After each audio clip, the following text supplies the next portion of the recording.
art.com. Now, granted, I know the site's not actually up yet, but I'm sorry if you've tried to go and visit it. But it's in progress, and these videos will inevitably be on there, so that's kind of the whole point of it. I wanted to take a minute to introduce myself, talk a little bit about why I'm qualified to do what I do, and then I got about halfway through that thought process and decided it might just be better to make a vlog as a little side note on the page. Some of you probably asking who I am. Well, that's an interesting question that I don't think any of us can answer about ourselves.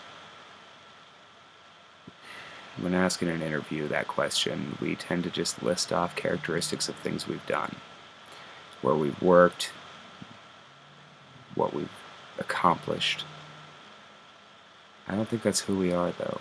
I think there's a lot more to it than that. A lot more that we can't just say to another person. A lot more that we can't even define about ourselves to ourselves. Now, I'm not a big fan of inward navel-gazing in order to try to find a muse. But I won't lie, I've certainly done my fair share of it. I've noticed some dislikes. Luckily, no mean comments so far, but I'm sure they'll come. And I appreciate those of you who have liked and those of you who have left nice comments. I'm sure I'll get the question sooner or later, what makes you an artist? Well, I don't know that that's a question I can answer, because I don't know that what is art can be answered. I like to create. In that regard, I guess, I create a lot of things, a lot of paintings, a lot of sculptures, a lot of various mediums that are classically defined as art. I've acted in a few movies, I've sang, I've been in some music stuff. But I don't think that necessarily defines me as an artist. I don't think those pieces are necessarily art. Harold Fletcher, a university professor, in a recent article from Berkeley, said, "Anything that anyone calls art is art." I like that definition. Art's hard to define. It's hard to define because it truly has no limitations by science or the real world. It's completely perception-based.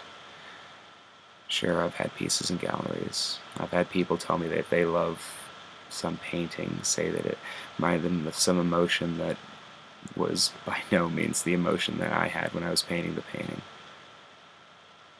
But for me, it's therapy. It's as close to a real form of therapy as I can get. I'd create these things even if there was no one around to watch them, no one around to look at them, nowhere for them to hang, just repainting the same canvas over and over and over again. I do it because I need to get those emotions out. We've all been through hard times. I'm not going to say mine were any worse than anyone else's. We've all been through good times. I'm not going to say mine were better than anyone else's. I've been fortunate, yes. I've traveled to a lot of other countries. I've also been about as close to the better as you can get. But at the same time, for me, it's just a way of relieving excess emotion. For the question of what makes me an artist, because I create. I think as long as you go on creating and feeling and expressing, it is art, and you are an artist. I hope this helps someone.